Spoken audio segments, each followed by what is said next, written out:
All right, y'all, we got to talk about this. This is all over social media. Yeah. It would be horrible if we didn't give our thoughts on this. So there is this groom who is putting together this, I guess, spectacular wedding and putting a whole bunch of his bread into it. And is like, you know what? I'm going to charge every one that attends, family and friends, all of our close ones, $450. $450 per guest. So let's check this out. All right, TikTok, tell me if I'm tripping or not. So me and my fiance, we are getting married, right? And to be a part of our wedding, you have to pay $450 for a ticket. And that's for each guest. So we invited friends and family to our wedding. Tell me why everybody that we invited has declined the invitation. We already have spent $100, maybe almost close to $200,000 on the wedding. We have already pre-ordered the cake. We already put down the deposit for the venue. We've already got the wedding dress, everything. We paid for everything for the wedding. DJ, photographer, everything for the wedding. And what I don't understand is that y'all spend more money on stupid stuff, but you can't come out to support your family and your friends at a wedding. Like, tell me if I'm wrong. Tell it, like, is we wrong? Let me know. Let me know. Because y'all pay for tickets, Beyonce tickets, $1,000 tickets. Y'all going to go meet Chris Brown for $1,000 something. But when it comes to your friends and your family, you can't pay the ticket. Like, these weddings ain't cheap. Like, the weddings ain't cheap. Like, what's going on? Like, I don't get it. Like, let us know, are we wrong for charging for a wedding? Like, I really, really want to know. Let me have this way. Go for it. One word. It's very simple. Elope. That's their answer. That's what they need to do. Sheesh. Because, yes, we know weddings cost. Yeah, things cost. Okay? Nothing is free. We get it. Even people today, right? If you ask them, can you be in my wedding? I would like you to be my bridesmaids, my groomsmen, all that. People looking at their pockets, they like, okay. Like, they feel honored, but they're making sure they can afford, because typically, you have to get your dress. You're going to go with them to do your bachelor party. Yeah. Things like that. You got to save up, right? And then if they don't live in your exact city, you got to travel and things like that, like a couple times at least. Yeah. So, it's an honor thing. It's to show support. You're like, but you my girl, you my boy, so I'm going to do that for you. All right. $450. Like, just to be a guest. And it's really funny to me that he's bringing up examples like Beyonce, because are you Beyonce? Who are you? That's like, my first thought was, first of all, I'm not going. Second of all was, okay, so you better have all those artists there at your reception. If you were expecting me, and I'm going to be honest with you, I've never paid that much for a concert anyway. So I'm still not going. I love you. I will send you a gift on your registry as long as it's not $450. But yeah, he's tripping. Yeah. People spending that much money. Think about it in this economy. That does not equate to me not supporting you and me not loving you, me not supporting your union. I don't know where that thinking came from, but it's a no for me. It's a no for you? It's a no. Completely. It's a no for me too. I mean, that's easy. Like, if you invited me to this wedding, and this is for anybody I know, if you got a wedding and I got to pay out of my pocket $450, it just isn't happening. Unless something like miraculously happens to my finances, even then, this becomes a situation, and let me give you my thoughts. This becomes a situation just off principle alone. So let's just go a few steps back. Yeah. And I don't know, like, I'm Black. I mean, and maybe that shapes a lot of, that shapes a lot of my thinking on this. Okay. And so, like, my first thought was, $450. Why are we paying to go to your wedding? I've never paid to go to someone's wedding. Mm-hmm. At most, like you said, if I needed to travel, if I was a part of a wedding, if I needed to be at a hotel or something like that, or gas, all those different things, that's not the same. But that was my first thought. I'm like, wait, why is that even a thing? But then he breaks down how he spent close to maybe even $200,000 on this wedding for it to be like this extravagant thing. And so immediately I'm like, okay, all right. We have so many questions come to mind. Like, did you have to spend $100,000 to $200,000? Who asked you to do that? And what ends up happening now is with the situation, unfortunately, is you created a dilemma that you didn't need.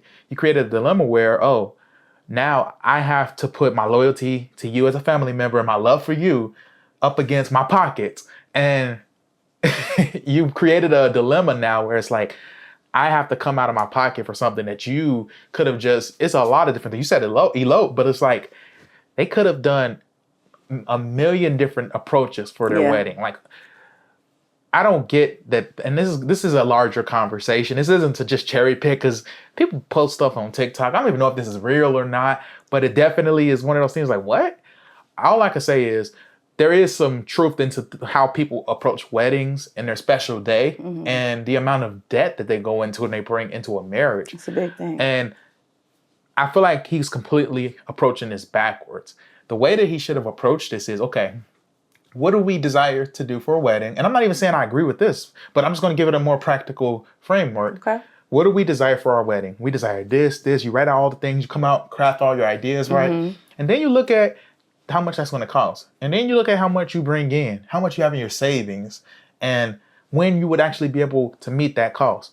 And then you decide from there, like, okay, well, maybe, I guess we can't have, if this has to be our wedding, maybe we shouldn't get married yet. Now, that's where I say I disagree, because I'm like, well, that isn't a good, just because you can't be like a superstar, I guess. You can't be, have a wedding like some famous people have, doesn't mean that you shouldn't get married. Yeah. I don't think you need to literally, to that degree, have things pitched up that high for you to have a good time, for you to have a moment, a special moment that you will remember for the rest of your life. I think that is a complete misunderstanding of what a wedding is, what it should be, how much money should go into it, how you're building your life. Because if you can't afford it, then you don't put the burden on those other people just because they love you and are supposed to support you, because they're, siblings, because they're mother and father and all. And he said not a single person said yes. So that means even your mom and dad, that means siblings, all of them are saying no, even though they're family. Why would you put together something like this that you feel like you have to charge people to come to? Because immediately it just flips the whole thing. It's like, who are you now? And it kind of comes off real narcissistic, and you start to get more negative feelings about it than you get the ultimate thing that we should care about. Again, we're a marriage channel. We care about marriage. So it's like, we're not even talking about the fact that he desires to, get married, and we lose sight of all of that. We love that. And so did his family, apparently. Yeah. And, I wouldn't be shocked if somebody brought it up to him. First of all, let's take it back. Traditionally, right? Back in the day, other countries, things like that. This expense should be the parents, right? Yeah. I believe of That's the true. bride, who would typically pay for all those things, okay? They're paying for it. So now they're trying to make their guests feel bad that they have to pay so much to have this extravagant wedding. If people putting that much stock in your wedding, your colors don't need to be your colors. You need to let them decide what your colors are, the type of flowers you're going to have, blah, blah, blah. Because these are all your decisions. Yeah, they're invested into right? the marriage now. Yeah, when people come to a ceremony, level. right? Because a ceremony doesn't mean the marriage, right? You don't have to have all of that. Yeah, you want people going away today. Yeah. Just because of social media, like you said, famous people. That's what they're seeing, obviously, spending that much money. They're like, man, that was the wedding of 2024. Like, whatever, everybody, blah, blah, blah, blah. But if you make people pay that much money, that's not what they're going to say. They're going to be like, I paid all that money for this? We should at least have 2 options of meats. Like, I'm trying to tell you, they're going to be more skeptical of anything. Like, first and foremost. So, nah, he lost with that one. Yeah. I said elope because what I mean is his mentality in that video is already showing that, like, no, you owe me this, right? I'm getting married for you. I'm allowing you to come see us, right? Like, he's a star. So, nah, he got to humble himself. Yeah. If you want people to support him, yeah, that doesn't mean they pockets have to do all that. You got to scale it down. You got to make it easier. We spent well under $10,000 on our wedding. I don't even think what were we, between 5 and 7 at the most when we total everything? I'm just going random. I know we didn't spend a lot of money. So it's like and we were very content with what we did. And we thought it was good. And sometimes you have to have a modest wedding, because at the end of the day, our goal isn't just to get married. It is to stay married. It is to be financially free. It is to have our finances in a healthy place. And for us to thrive in all areas and our family to be united. I think it's important to know post-wedding. Yeah. We were able to go on, a honeymoon. We were able to get a new place. Honeymoon. I did not want to stay where he was staying. We were able to get a new place together. We were able to get some furniture, blah, blah. Meaning we made sure we had funds for after the ceremony. And that's just so important. Yeah. You know. And to be clear, I used every penny I had up to that point to get to that point. We was like a year after she had that better saving getting with me. out of college. She bailed us both out because I was broke when we got married. We had to make sure we saved up. By the time we had the wedding, I wasn't broke when we got married, but I was broke when I got through with all the expenses with it. But the point is, we weren't in debt. We had $0 in debt pertaining to the wedding. So that's the place everybody should be at. We want that for everybody. But we want to know what you all think. Try not to trash the young guy in the comments, but let us know what you think. If how you should approach getting married. Do you have to have the most extravagant? Like, what is a number that you think is fair for a couple to have a good wedding? Let us know below in the comments. And before you head out, do us a quick favor. Make sure you like and subscribe to the channel if you're not already subscribed. Then hit that notification bell so you don't miss on any future videos.